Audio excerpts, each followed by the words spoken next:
al final perdieron el caso porque la sala le dio la razón a... 3 años después ya había sobreseído. Sí, sí es que... no, pero fíjese que es bien duro para el profesional porque esos 3 años se los pasa en angustia de que no sabe realmente cuál es su situación definitiva, si lo van a suspender, porque no habían ejecutado la suspensión ahí. Y al final Ah, sí. él ganó. Ujú. Ahí, pero lo tienen en esa ansiedad, que ha de ser bien Sí, feo. claro.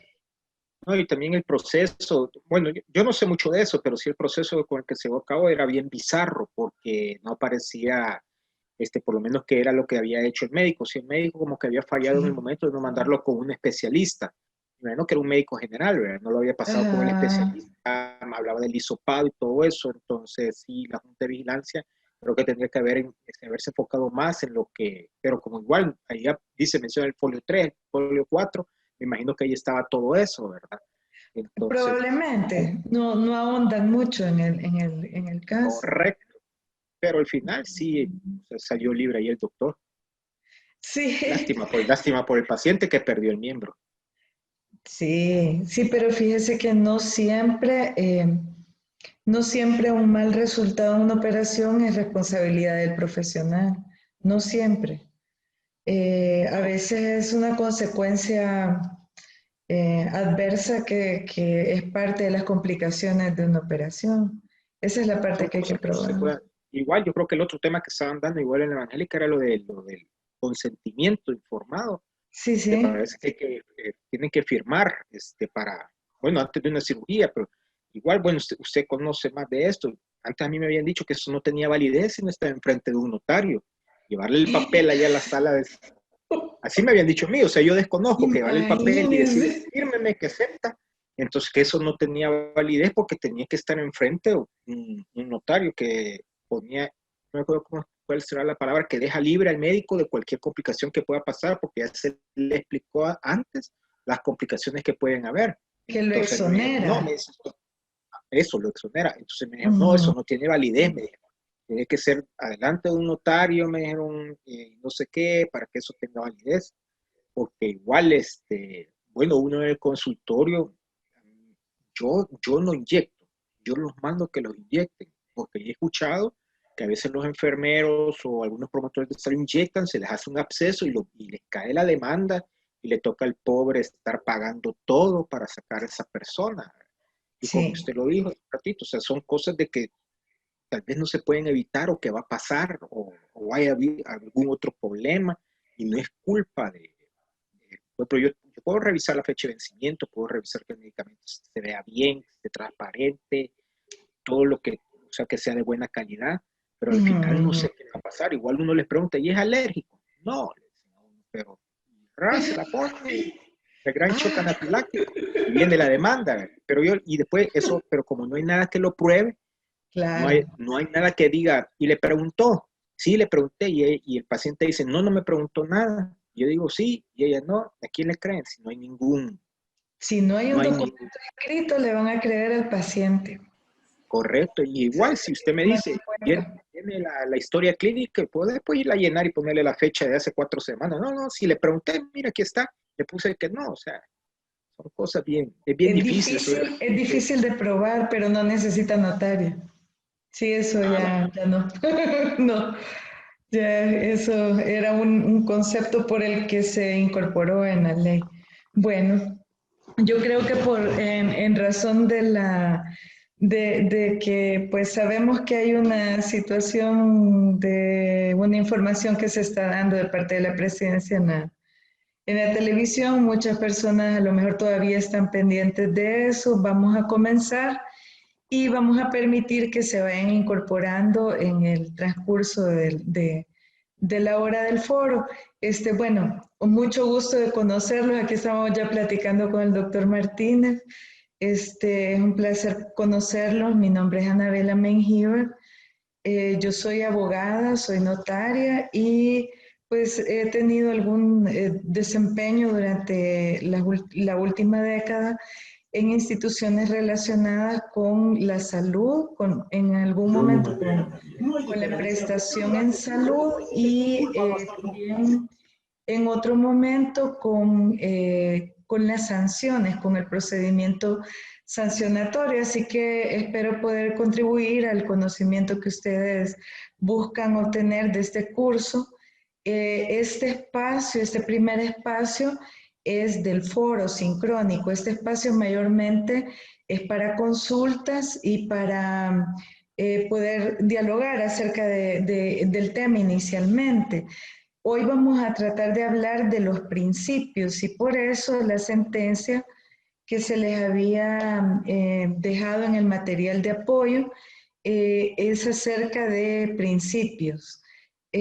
Si tuvieron oportunidad de leerla, pues vamos a platicar un poquito de eso inicialmente y después yo les hago una presentación corta acerca de los principios en el derecho administrativo. Y el sábado a las 6:30 de la tarde vamos a tener otra oportunidad de vernos así a través del Zoom en la clase sincrónica. El martes, perdón, ya estaba confundiendo el día, el martes vamos a tener el cuestionario que se va a estar abierto durante todo el día martes hasta las 11:30 de la noche para que ustedes lo puedan contestar en el momento que mejor les convenga. Es sencillo, son respuestas de múltiple escoge y son 5 nada más. Ese tiene una ponderación de 5% y la participación en este foro tiene una ponderación de 10%.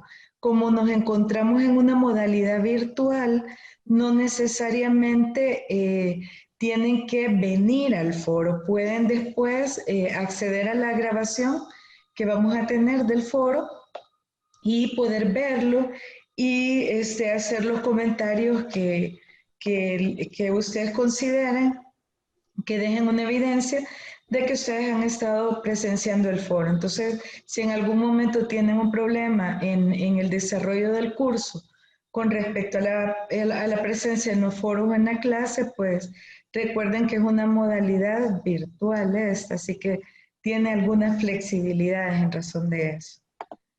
Vamos a revisar nada más. Buenas noches. Muy buenas noches. Y vamos a comenzar entonces. Quisiera saber, en primer lugar, si nos podemos presentar, porque esta es la primera vez que nos conocemos y la otra semana vamos a seguir juntos en el desarrollo del siguiente tema, del módulo. Bueno, pues tal vez comienzo yo. Mi nombre es José Carlos y soy médico, profesión, y trabajo en mi clínica privada. Mucho gusto, doctor. Mucho gusto.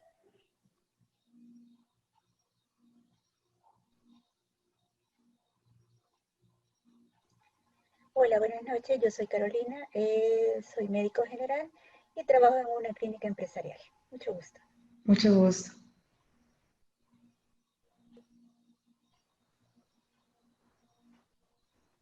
Buenas noches. Buenas noches. No te muevas. Quédate aquí, tranquila como puedas hacer. Es el Centro de Rehabilitación Integral de Occidente. Mucho gusto. Mucho gusto.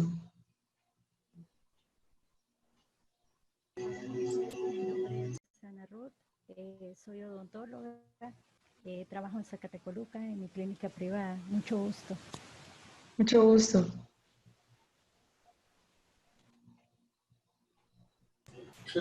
Hola, buenas noches. Buenas noches. Mi nombre es Darío Flores, soy abogado y notario, esperando graduarme también de esta universidad de la maestría en Derecho de Familia. También, pero incursiono en esta parte porque de hecho estoy llevando un caso, ¿verdad? Entonces, es muy interesante poder conocer en sí los lineamientos que van enfocados con la mala praxis y las consecuencias tanto administrativas como penales. Muchas gracias. Bueno, mucho gusto, colega por aquí. Buenas noches, mi nombre es Jonathan Andaluz, médico actualmente laborando en Hospital El Salvador. Un gusto saludarlos y conocerlos a todos. Mucho gusto, doctor.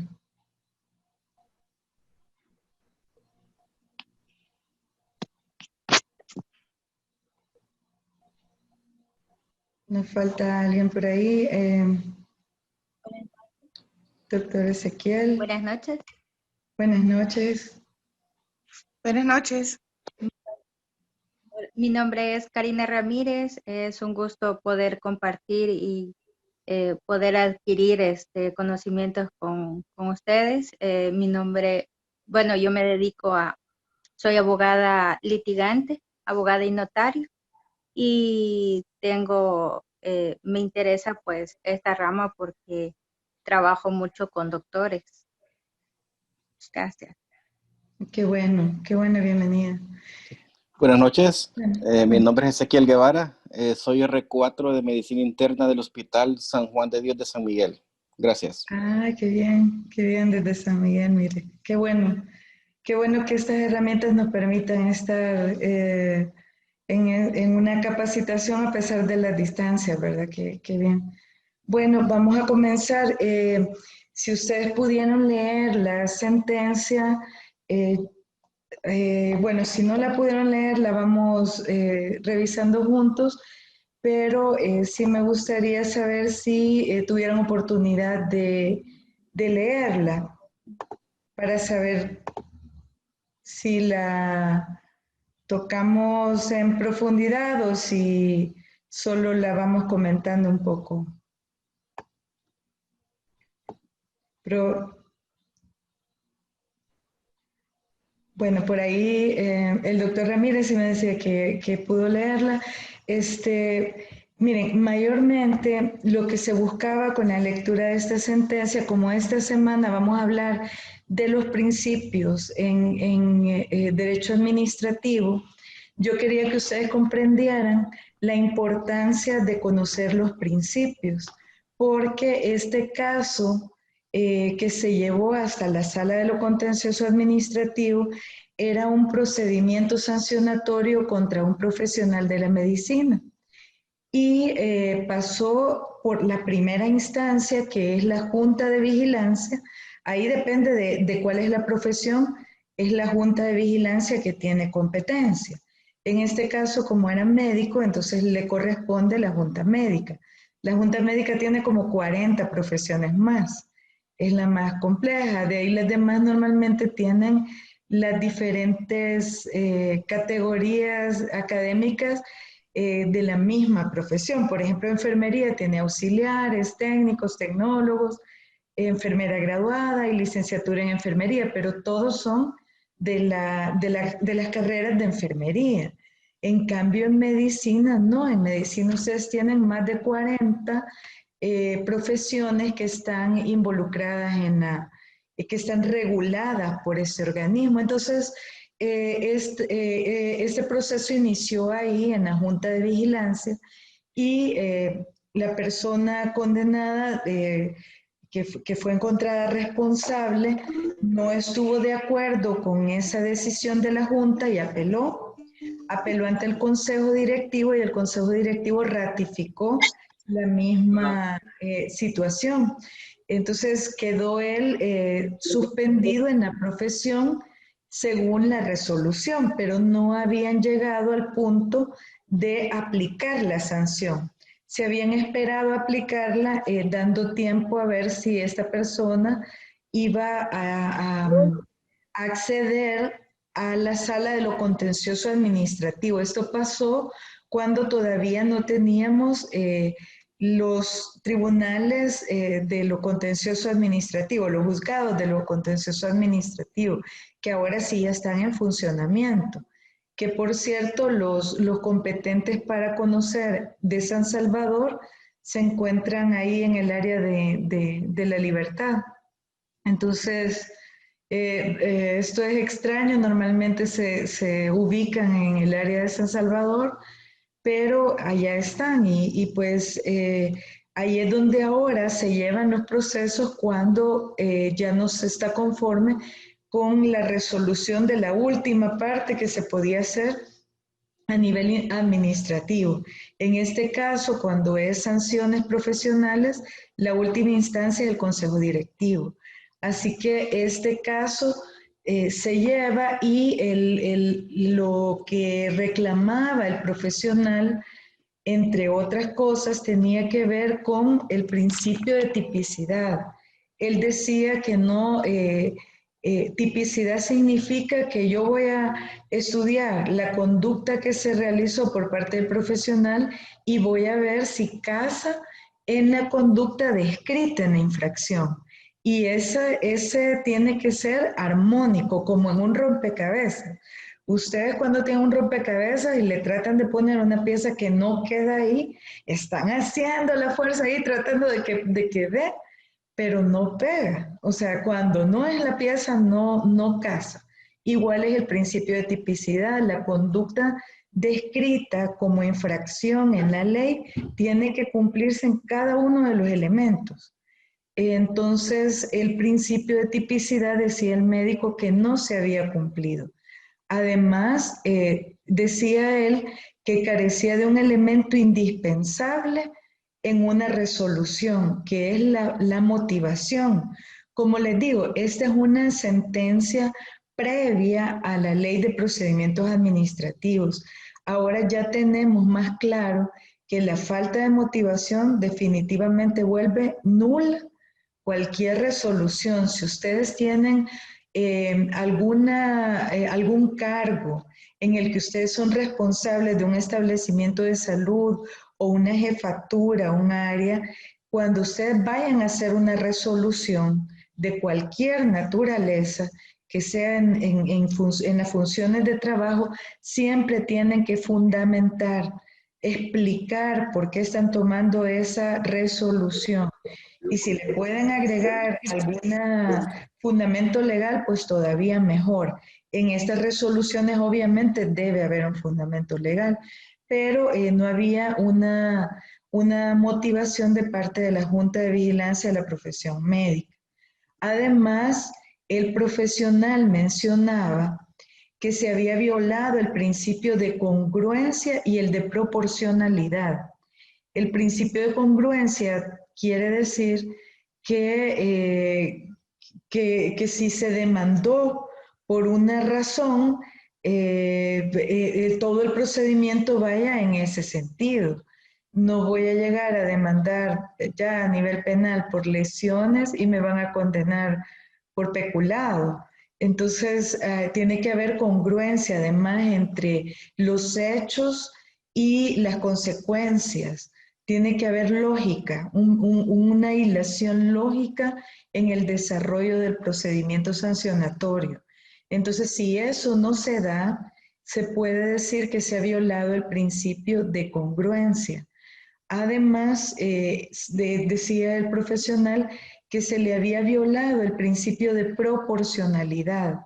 Eso significa que si el hecho no fue tan grave, que si no lesionó de una manera significativa, entonces la sanción, como las sanciones en derecho administrativo tienen rangos y en materia de derecho de la salud, las sanciones tienen a veces rangos enormes, que a los abogados nos parece hasta un poco complicado poner una sanción porque dice, por ejemplo, suspensión de 1 año a 5 años.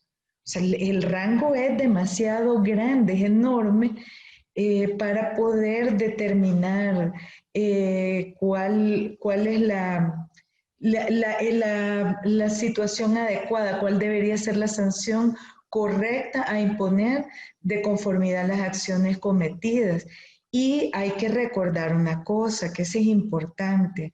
Las juntas de vigilancia de las profesiones de la salud no están integradas por ningún profesional de derecho, sino que solamente por miembros de la profesión de mayor jerarquía de todas las reguladas. En el caso de medicina, todos deben ser médicos. Entonces, son 5 médicos que dentro de la carrera, de la formación académica, pues ellos no han tenido conocimiento profundo de que una resolución debe estar motivada, de que debe cumplir con el principio de congruencia, de que debe ser proporcional, y es a ellos a quienes les corresponde sancionar por ley. ellos son los que tienen esta facultad, igual en enfermería. El nivel de licenciatura de enfermería es el que puede constituir las juntas de vigilancia. En odontología también, pero ninguno de ellos ha sido especializado en materia de derecho administrativo sancionador, y en realidad las facultades que ellos llegan a desempeñar ya en su trabajo de todos los días es sancionar, es aplicar procedimientos sancionatorios y también técnicas autorizatorias, porque autorizan el ejercicio profesional, autorizan la firma autógrafa, pero básicamente la función principal de ellos es decidir si sancionan o no y luego qué grado de sanción imponen. Entonces se ven en una situación un poco complicada a veces para poder sancionar adecuadamente. Entonces, aquí el profesional decía que la Junta en su resolución había violado el principio de congruencia y también el de proporcionalidad. Además, él aduce otras violaciones a derechos fundamentales como el derecho del trabajo, que no son principios, ¿verdad? Pero entonces la sala comienza le remite la demanda que hace el profesional a las juntas y al consejo para que ellos respondan. Y entonces ellos deben responder sobre cada una de las violaciones que se les están atribuyendo. Fíjense qué delicado. En la labor que realizan los médicos de la Junta podrían verse responsabilizados de la violación a un derecho fundamental o a un principio constitucional.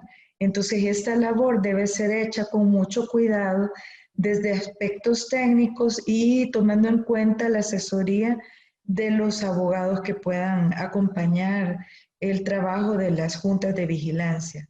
Aquí, bueno, el Consejo responde acerca del principio de legalidad y ellos dicen, las respuestas no fueron muy sustentadas.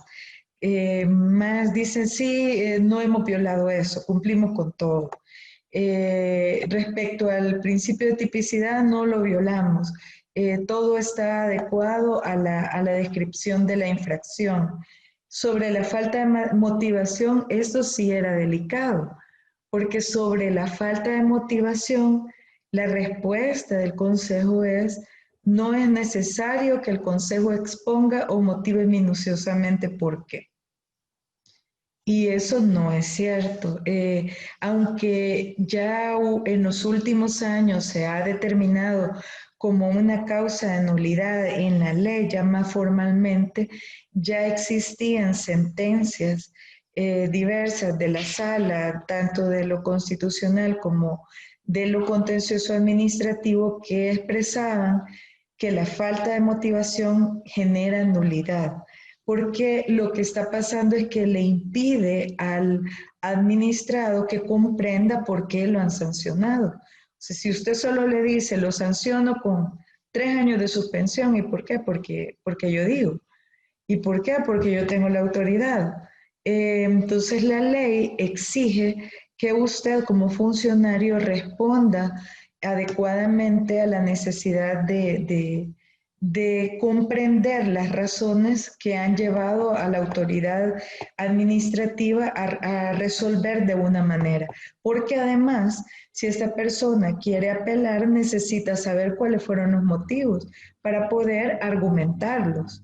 Entonces, si no está suficientemente motivado, pues no se puede argumentar adecuadamente, porque estoy en la luna de qué es lo que pensó este organismo para poder sancionarme. ¿Cuáles fueron las razones? Además, responde acerca de los principios de la violación a los principios de congruencia y proporcionalidad, diciendo que es adecuada la sanción. Decían que se le estaba sancionando para 3 meses, suspensión de 3 meses. Entonces, uno de los principios básicos que tenemos en cualquier cuerpo normativo es el principio de legalidad.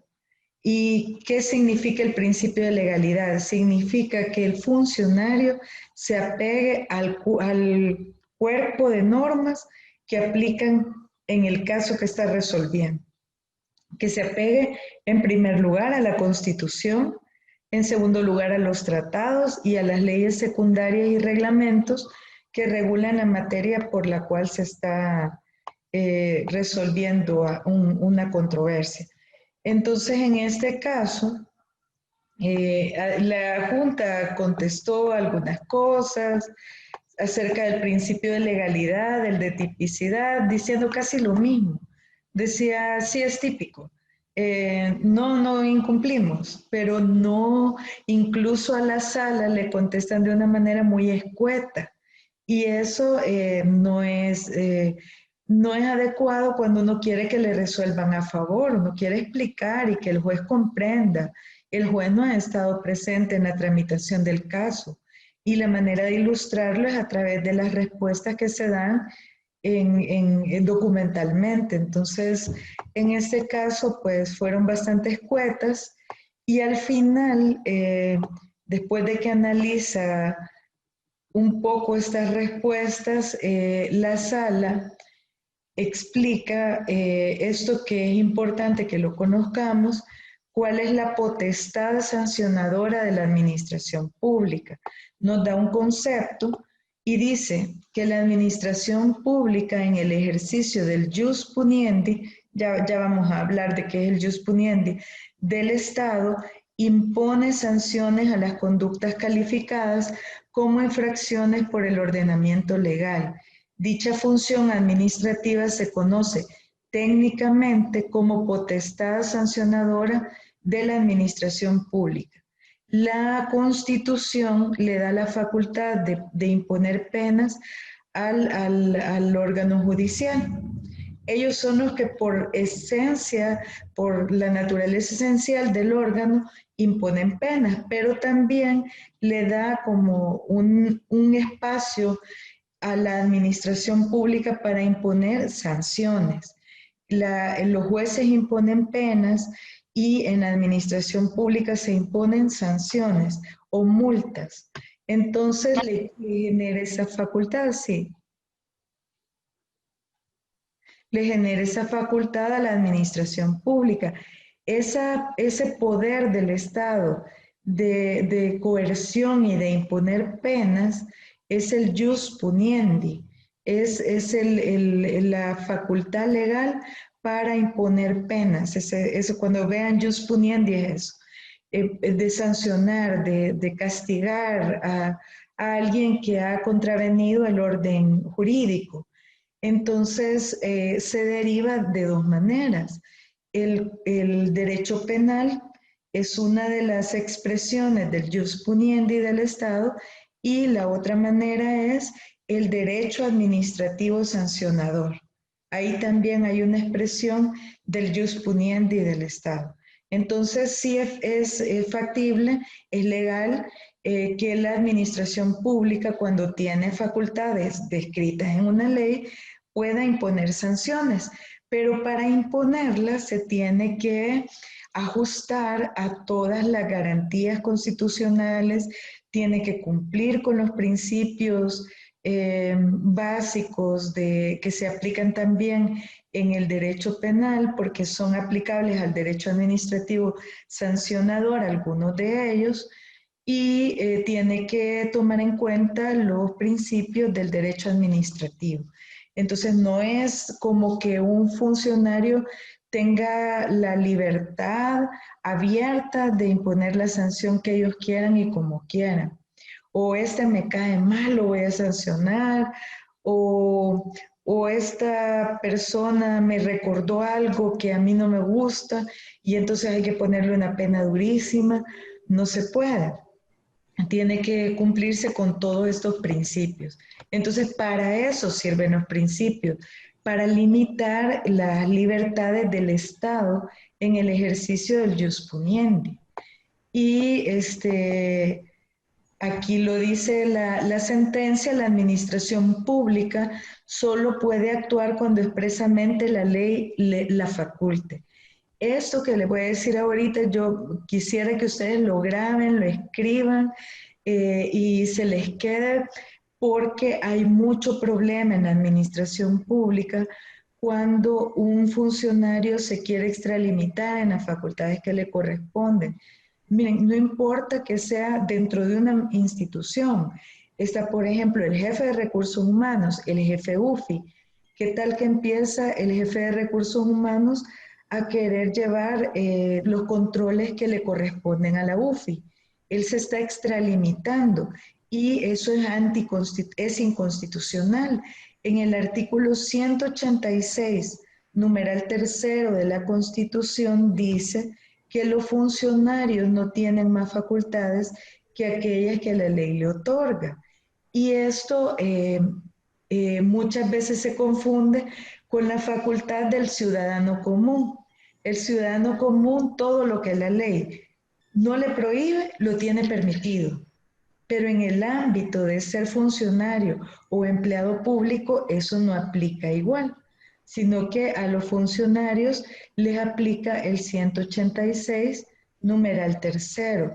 Todo lo que la ley no le diga, no lo tiene permitido. O sea que sus facultades sí tienen que estar expresas. Y además, no solo expresas, tienen que estar establecidas en una ley secundaria o en la Constitución.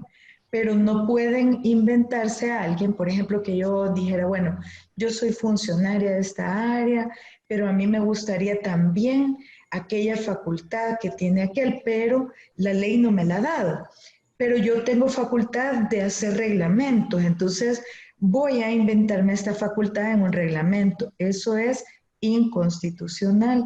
Ese reglamento se puede impugnar ante la Sala de lo Constitucional. Entonces las facultades quedan a nivel de ley, se llama reserva de ley eso, y el funcionario no puede ejercer más allá de las facultades que tiene. Por ejemplo, tenemos la Junta de Odontología y está la Junta de Laboratorio Clínico.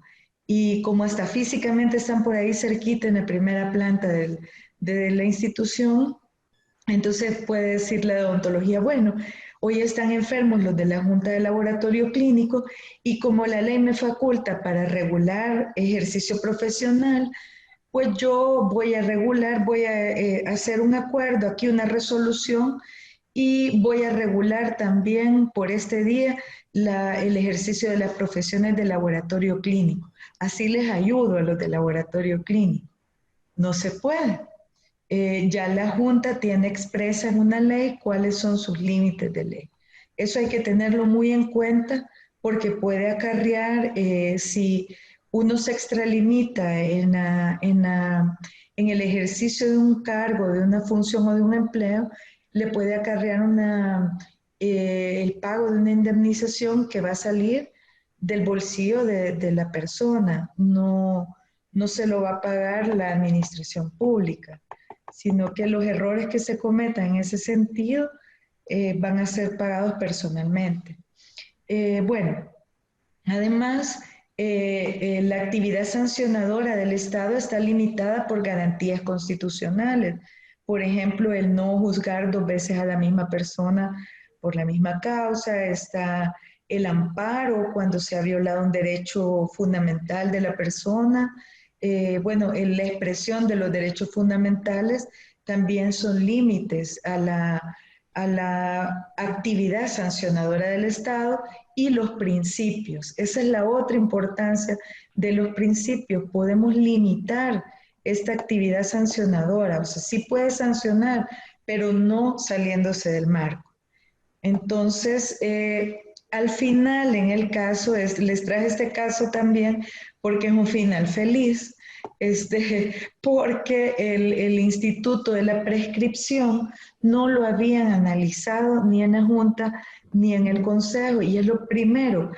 Ahora, en la nueva forma de aplicar las leyes administrativas, se pide que el primer análisis que se haga de un caso es si está prescrito o no está prescrito. Porque si está prescrito significa que ya caducó el momento para poder procesar a esta persona. Y entonces, si está prescrito, ya no gaste los recursos del Estado en un procedimiento administrativo sancionatorio. Tristemente aquí se llevó en una instancia hasta resolución, se llevó en una segunda instancia hasta resolución y ha tenido que ser la sala de lo contencioso administrativo quien tuvo que corregir la plana explicando al final que absuelven a esta persona porque sí hay un vicio de legalidad y el vicio de legalidad es que ya está prescrito y que por tanto la ley no permite que se le procese. Y entonces sí se violó el principio de legalidad. Y al final entonces el profesional gana este caso. Y había intervenido otras instituciones también en el proceso dando su opinión legal. A pesar de todo esto, el proceso se gana. ¿Y cómo se gana? Fundamentándose en violación a principios. Entonces los principios no hay que verlos nada más como a veces se quiere comprender en las facultades de Derecho, que son la filosofía y es la que está allá arriba en una nube y que no tiene aplicación práctica. Por eso yo les traje esta sentencia para que ustedes puedan ver que tiene una aplicación enorme que puede resolver un caso y que puede exonerar a un profesional de una responsabilidad de carácter administrativo, el mal uso del órgano de administración de estos principios. Entonces hay que utilizarlos, hay que conocerlos porque de esa manera se puede resolver un caso a favor de ustedes. En ese momento, sí, aquí veo que sí, varios la leyeron. Tal vez abro un poquito el espacio de discusión para que podamos, si tienen algunas preguntas acerca de los principios, y al final, ya dentro de unos 15 minutos, hacemos la presentación.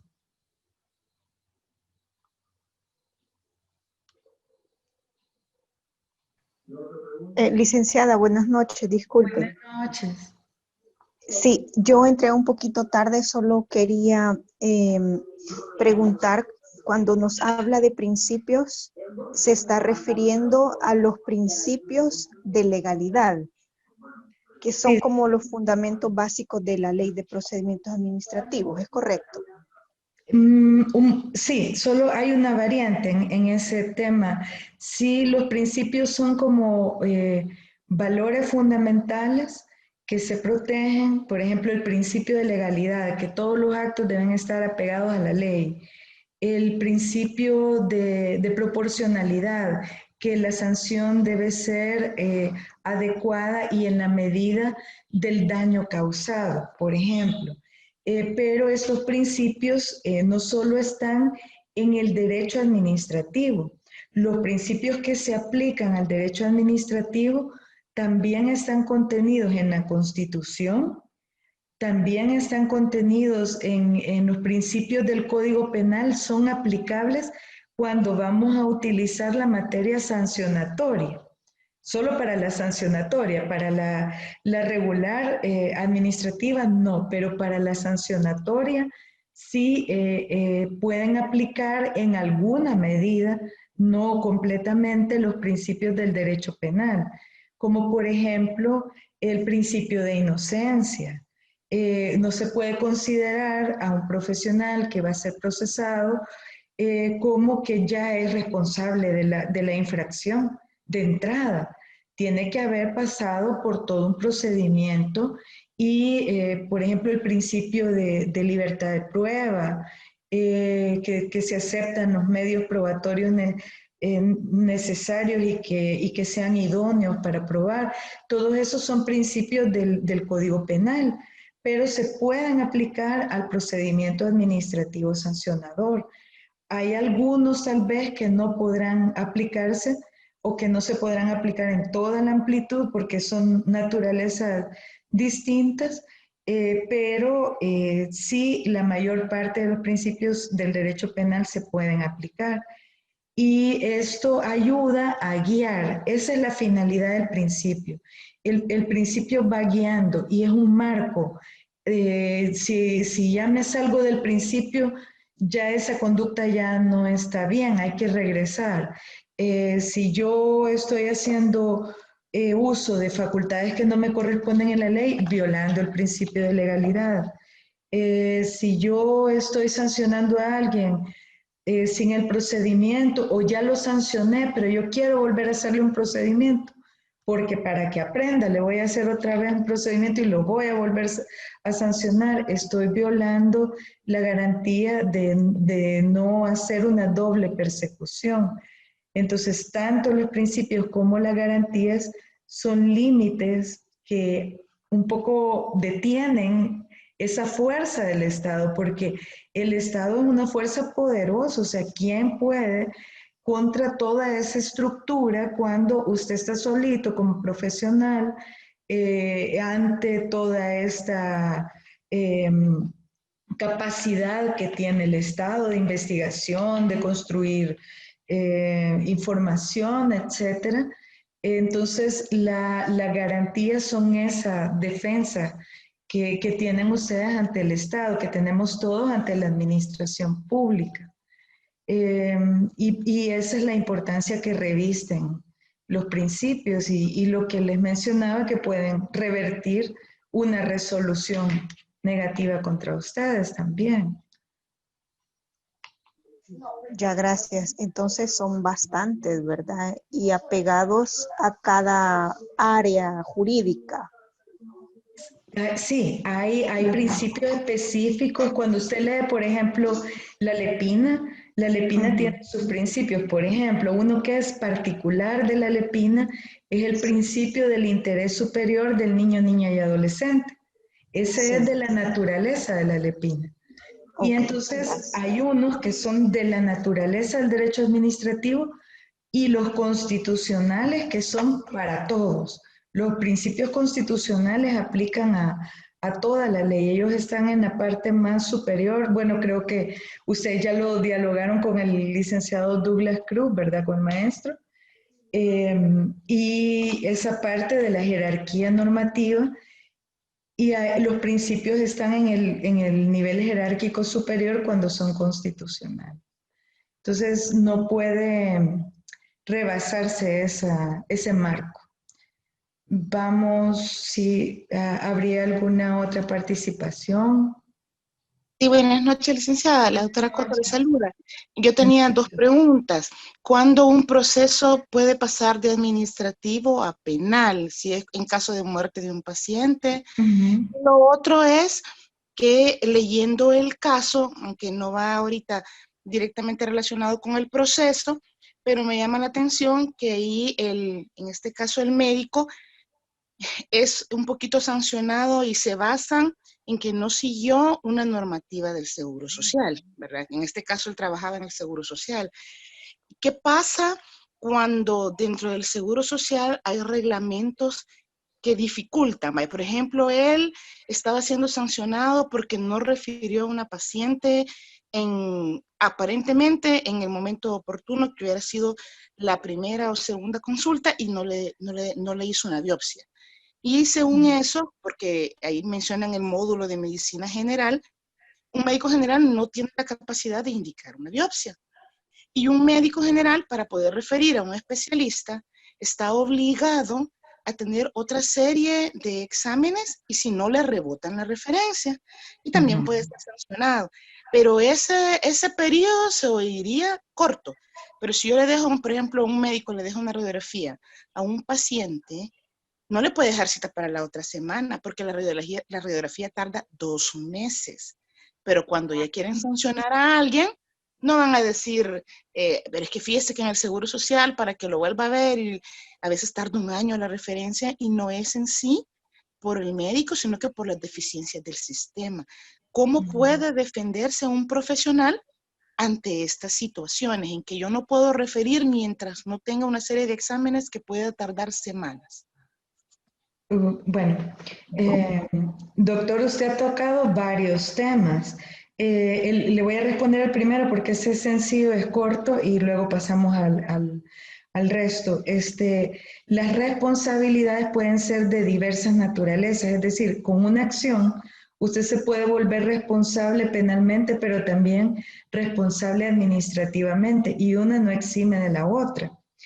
Por ejemplo, una acción médica que haya provocado la pérdida de la vida de una persona puede sancionarse administrativamente en el artículo 284, numeral 1 del Código de Salud, como una infracción grave, pero también, y que podría conllevar a la suspensión del ejercicio profesional por 5 años.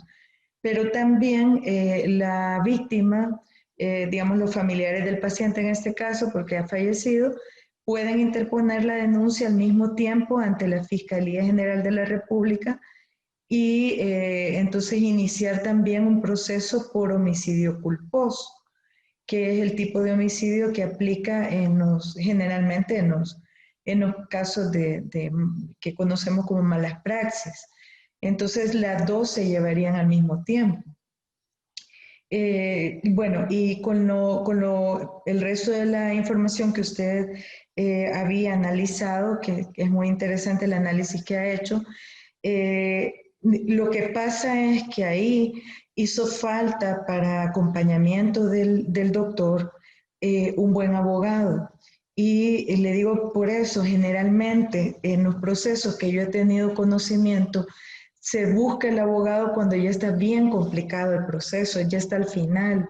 Y ese tipo de argumentos que usted ha dado hubieran sido suficientes para poder evitar que se le adjudicara la responsabilidad.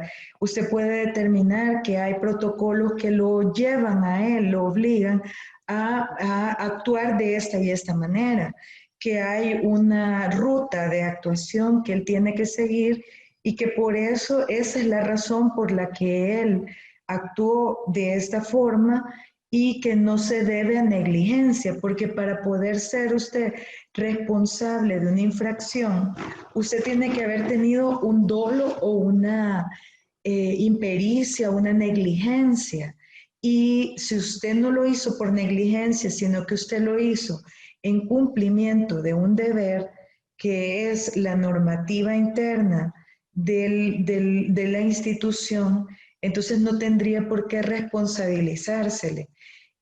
Por eso es que es necesario acompañarse de una asesoría legal, porque ahí estructuraría todo eso, identificaría tal vez que no era típico, o sea, que la conducta no se adecuaba a la descripción de la infracción en la ley, que tenía unas características distintas, se pudo haber alegado eso desde un principio y evitar que el procedimiento llegara hasta el punto de la sala de lo contencioso administrativo, que es un calvario. En esa época era un calvario porque se tardaban en promedio de 4 a 5 años para resolver. Y en medio de todo ese tiempo estaba el profesional en angustia sin saber si iba a ser sancionado o no, porque además esto le queda en el récord al profesional. Entonces, estos argumentos deberían haberse utilizado en el momento oportuno. Muchas gracias. Y la última preguntita rapidito. Sí, ahí mencionaba que tenía hasta 6 meses la Junta para haber podido iniciar un proceso. Sí. Y cuando es penal, por ejemplo, que la familia quiere poner una demanda a la fiscalía por una muerte, por ejemplo, que son bien perseguidas las muertes maternas, ¿verdad? ¿Cuánto tiempo tiene la familia para que prescriba la oportunidad que tienen ellos de poner una demanda? Sí se tiene, vamos a platicar primero de la parte administrativa. Han cambiado un poquito las leyes, pero para las infracciones leves son 6 meses y puede llegar hasta los 2 años dependiendo de la gravedad de la infracción. En el caso, permítame un momento, estoy tratando de, creo que no. no me lo permite. Permítame un momento porque no me permite acceder a mi código de procedimientos, pero porque depende también del tipo de delito. No es lo mismo lesiones culposas que un homicidio. Los tiempos de prescripción son diferentes. Entonces, en el derecho penal, por supuesto, van a ser mucho más extensos los tiempos porque se supone que la gravedad de la acción es mucho mayor. Aquí tenemos en el artículo 31 del Código Procesal Penal, nos habla de que la acción penal se extingue por distintas causas y una de ellas es la prescripción. Y en el artículo 32 nos dice que si no se ha iniciado la persecución, la acción penal prescribirá: 1. Después de transcurrido un plazo igual al máximo previsto en los delitos sancionados con pena privativa de libertad.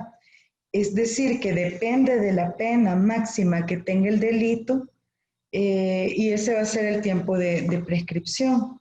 Pero en ningún caso el plazo excederá de 15 años. O sea que podríamos decir que para el homicidio culposo que está en el 128 del Código Penal, probablemente son 15 años.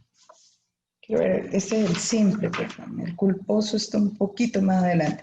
El 132 describe el culposo. Y en el culposo dice, será sancionado de 2 a 4 años.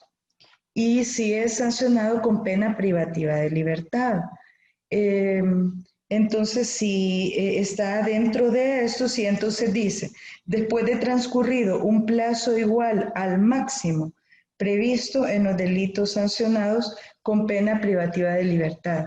Es decir, que en el caso del homicidio culposo, a los 4 años prescribiría la acción para poder iniciar el proceso penal.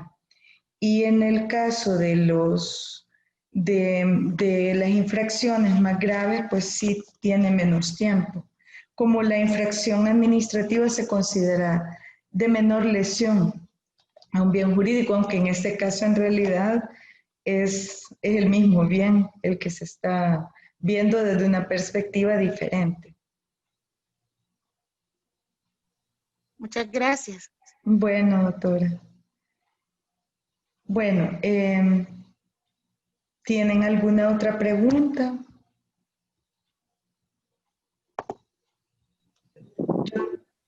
Buenas noches, licenciada. Buenas noches.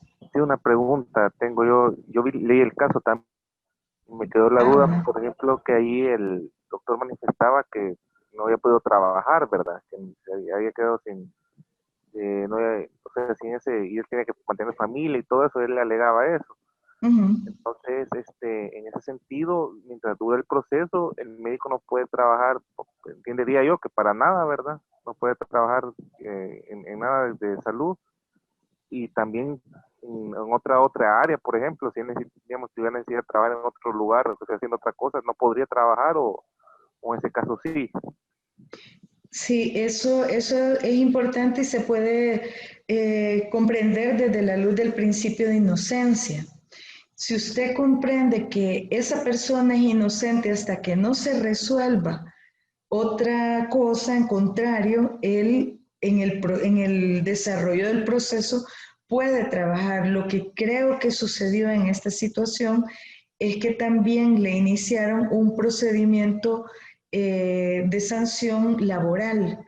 Entonces a él lo despidieron y que eso no tenía que ver con la sanción administrativa. Eso pasa muy frecuentemente, los despiden. Entonces, aunque no haya sido sancionado en un procedimiento administrativo sancionador, ya tuvo una consecuencia que le perjudica por todo el procedimiento. Y cualquier afectación que pueda haber de un procedimiento que después se determina que era injusto o que no había ninguna responsabilidad, pero esto ya le trajo a él perjuicio económico, por ejemplo, podría ser demandable y podría pedirse indemnización por daños y perjuicios que tendrían que pagar las autoridades que tramitaron mal las cosas, si las hubieran tramitado mal. Pero si no hubiera sido de esa manera, creo que lo que estaba pidiendo era porque ya tenía una resolución cuando llegó a la sala. Ya la resolución decía que se le iba a suspender en el ejercicio profesional. Y entonces él estaba diciendo que se le violaba el derecho al trabajo, que al suspenderlo, ahí sí, una vez que tiene usted una resolución, como en ese momento ya se resolvió que esa persona es responsable de la infracción, entonces no puede ejercer la profesión de ninguna manera. No puede ejercerla a nivel privado, no puede ejercerla a nivel público, no puede de ninguna manera utilizarla, dar recetas, nada que tenga relación con la autorización que le ha dado la Junta en su momento, hasta que se restablezca su ejercicio por la finalización del periodo de sanción. Ya una vez que termina, sí se puede. Y aunque parece bien duro, porque por ejemplo una sanción de 1 año a un profesional le afecta gravísimamente, porque después de 1 año obviamente lo han despedido del lugar donde pudiera estar, o si tenía una clínica privada y no la puede atender, prácticamente se quedó sin clínica, porque cómo va a pagar alquiler, secretaria y etcétera, todos los gastos que tienen que ver con eso. Entonces, es una afectación grave al derecho de trabajo. Y por eso también creo que las juntas poco a poco han ido tomando en cuenta el impacto que causa una sanción en un profesional. Que de hecho se toma en cuenta también que las infracciones cometidas en la atención en salud generalmente no llevan una mala intención. O sea, no despertó el profesional diciendo, ay, hoy me voy a equivocar de pierna cuando haga la cirugía. O sea, son cosas que surgen de la falta de cuidado a veces, de la falta de pericia podría ser, y de negligencia también podría haber, pero no surgen como de la intención delictiva que normalmente inspira en otro tipo de situaciones que ya son de carácter penal. Gracias, licenciada. Bueno, doctor. Bueno, voy a pasar a la presentación que es un poco corta, no es una presentación extensa porque la idea de la misma es que tengamos un primer vistazo al tema.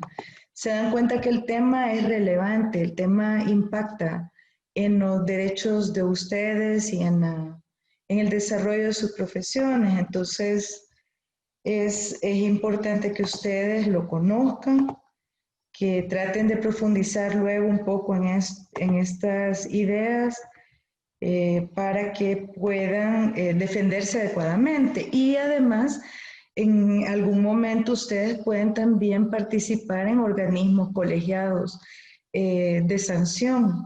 Entonces, comprender que esa función se debe ejercer con mucha responsabilidad, con mucho cuidado y en el marco de la ley. Bueno, vamos a ver esta parte.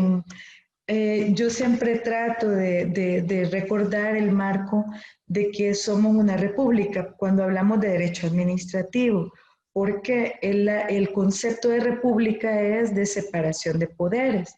Normalmente nos referimos nada más a los 3 poderes más conocidos, el órgano ejecutivo, el legislativo, el judicial, pero en realidad el concepto de república permea la administración pública y significa que cada ministerio por separado o cada secretaría tiene facultades específicas determinadas por la ley que no son competencia más que de esa secretaría, de ese ente de la administración pública, y no deben ser atropellados por otro, pero sí es necesario que interactúen, que contribuyan, porque al final el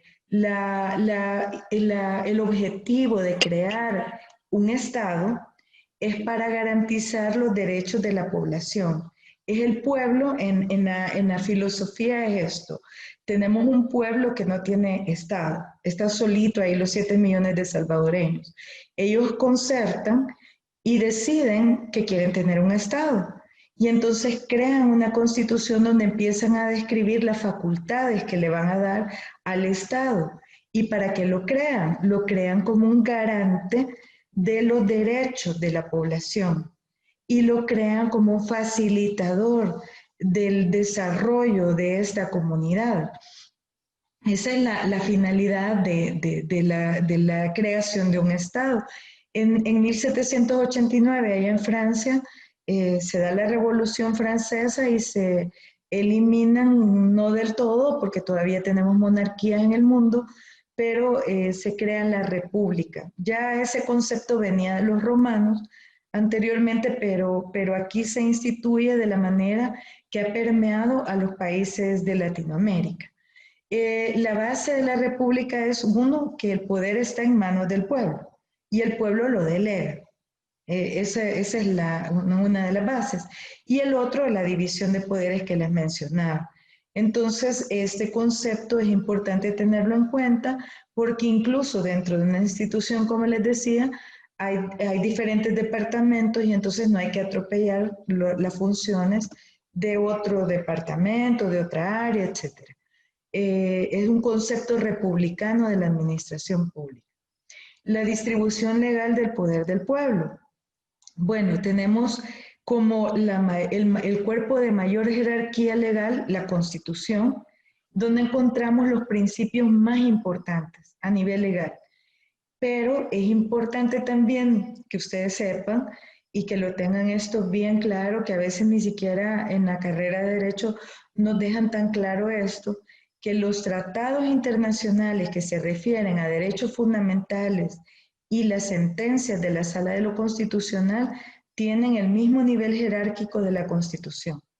Es decir, yo me puedo referir a una sentencia de la Sala y decir, usted no está cumpliendo con esto, que es constitucional, y poder pedir incluso una inconstitucionalidad porque choca con una sentencia de la Sala. Se puede, o que choca con un tratado internacional, pero no cualquier tratado internacional, sino solo los que se refieren, por ejemplo, al derecho a la vida, al derecho al trabajo, al derecho a la salud. Esos tratados que tocan derechos fundamentales son los que están contenidos al nivel de la Constitución. Los otros tratados, que son de otras cosas, ellos están en el siguiente nivel jerárquico y el artículo 144 de la Constitución dice que son ley de la República, son leyes secundarias y pasan por todo un proceso de aprobación como ley. Pero cuando chocan con la ley secundaria, el que prevalece es el tratado. Entonces los tratados se pueden citar, se pueden relacionar y es necesario tenerlos presentes porque si violamos un tratado internacional al crear una ley secundaria, la ley secundaria es la que va a tener que ser derogada o modificada. Luego viene la ley secundaria y el siguiente nivel jerárquico son los reglamentos. Ya dijimos que las facultades solo se pueden crear hasta el nivel de ley secundaria. En reglamentos no se pueden crear leyes. Luego vienen los lineamientos, los memorándum y las circulares. El marco legal del ejercicio de la función pública. Esto ya se lo explicaba yo, ahí hay un error y es el artículo 186, no es el 86. Déjenme verificar, porque no me parece que sea ese, es el 186. No, es el 86, entonces está bien. El 86, inciso tercero, limita a los funcionarios de gobierno a estar dentro del marco de las facultades que expresamente les da la ley. los ciudadanos, el resto de los ciudadanos que no están, o ustedes ya en el ejercicio de su vida privada, entonces tienen la facultad de que todo lo que no está prohibido les es permitido. El fundamento de la República Salvadoreña está en el 86, pero no en el inciso tercero, sino en el primero. Dice, el poder público emana del pueblo. Ahí está la característica republicana. También dice, los órganos de gobierno lo ejercerán independientemente dentro de las respectivas atribuciones y competencias que establece esta Constitución y las leyes. Las atribuciones de los órganos son indelegables. No puedo decir, bueno, yo no tengo ganas de juzgar, le voy a dar esta atribución ahorita a la Asamblea Legislativa. No se puede delegar, pero sí dice ahí que colaborarán entre sí en el ejercicio de las funciones públicas. Entonces, el Ministerio de Salud trabaja en atención en salud, pero el Ministerio de Educación da educación en salud a los niños en las escuelas. Entonces, debería haber una interacción de colaboración. Por ejemplo, en las epidemias por dengue, se ha colaborado en el Ministerio de Educación un poco a educar, pero también a mantener limpias las escuelas de cualquier foco de formación de larvas. Entonces, esta interacción sí es necesaria, es bueno que se dé, pero no sobrepasar las atribuciones del otro órgano. Entonces, los órganos fundamentales del gobierno son legislativo, ejecutivo y judicial. Pero hay otras entidades anexas, agregadas a esas, como el Ministerio Público, donde está la Procuraduría General de la República, la de Derechos Humanos y la Fiscalía. Bueno, esto era nada más una introducción que a mí me parece indispensable que tengamos claros estos conceptos para que podamos hablar después de derecho administrativo, porque entonces el derecho administrativo es toda la normativa legal para que el Estado cumpla con esa función de garante de derechos y de protector de la población en general, que esa es la finalidad.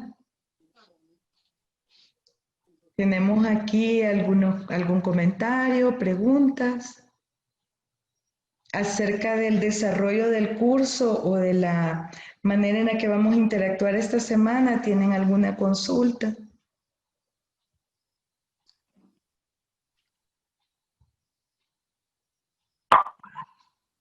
Buenas noches. Buenas noches. Tengo entendido, gracias por toda esta ponencia, porque nos delimita a nosotros más el material que tenemos que leer, ¿verdad? Para familiarizarnos un poco con los temas. Tengo entendido que ya la clase completa será el sábado. Sí, así es. Todas las semanas van a tener esa estructura similar. De jueves a las 8 de la noche, un foro sincrónico de consultas y dudas. Sábado a las 6:30 vamos a tener la clase sincrónica que va a durar 2 horas. Y los días martes, un cuestionario de evaluación corto que va a estar abierto durante todo el día hasta las 11:30 de la noche. En la última semana no van a tener cuestionario, porque va a haber un trabajo final. No sé si han podido platicar acerca del trabajo final, ¿cómo tienen alguna idea ya de eso? Fíjense que no tenemos, bueno, al menos yo no tengo idea de cómo. El doctor dice que no. Sí, en la introducción, Lick, del tutor pasado que tuvimos, creo que ahí describió que nos iban a dar, creo que una sentencia, y vamos a analizar 3 puntos, me parece. Sí, creo que son 3 puntos los que se van a revisar. Les vamos a dar específicamente qué es lo que tienen que hacer. Por ejemplo, uno de ellos es que van a tener que identificar al menos en esa sentencia 3 principios. Entonces, ya con la clase que ustedes van a tener el sábado, ya van a tener una idea de qué tipos de principios pudieran encontrar, porque no siempre los principios están expresados, pero si ustedes ya los van conociendo, entonces van a poder identificar, aquí está diciendo que se apega al marco legal, es el principio de legalidad. Aquí está diciendo que se sobrepasó en la sanción, ese es el de proporcionalidad. Entonces, una de las preguntas va a tener que ver, la de la semana esta, va a tener que ver con eso, con identificar esas tres. Les vamos a dar una rúbrica donde están los puntos que se van a evaluar para que ustedes la puedan desarrollar. La sentencia va a estar a disposición de ustedes a partir de la próxima semana, porque de esa manera ustedes tienen 2 semanas para ir despacio, elaborando el desarrollo de las cosas que se les piden, y se entrega el día 13 de octubre. Ese es el día último para entregar. Yo todavía no sé cuál es el mecanismo para entregarlo, si se sube en la plataforma. Yo voy a consultar eso porque es la primera vez que yo doy clases en esta plataforma, entonces todavía tengo que familiarizarme un poco. Voy a preguntar cómo la van a subir, pero básicamente esa va a ser la tarea. No es una tarea muy complicada y va a requerir que ustedes incorporen los conocimientos de la primera semana, de la segunda y de la tercera y cuarta, pero de una manera sencilla, comprensible, y que a ustedes les deje conocimientos prácticos, habilidades para identificar cuestiones de las que hemos tratado durante el desarrollo de todo el curso. Entonces, esta semana todavía hay cuestionario y la siguiente. En la cuarta no vayan a buscar cuestionario porque no va a haber, para que ustedes se concentren en esa última semana en la tarea, nada más. Así que esta es la manera en la que vamos a estar desarrollando cada módulo, y si no tienen ustedes más preguntas, podríamos terminar aquí y vernos el sábado a las 6:30 de la tarde. El link lo van a encontrar aquí. Bueno, que tengan muy buena noche y muchas gracias por el tiempo. Han estado aquí y yo sé que es una hora complicada porque mañana tienen que ir a trabajar, así que que tengan muy buena noche y que descansen. Gracias. Muchas gracias. Gracias igual, licenciada. Buenas noches. Buenas noches. Buenas noches, gracias. Buenas noches.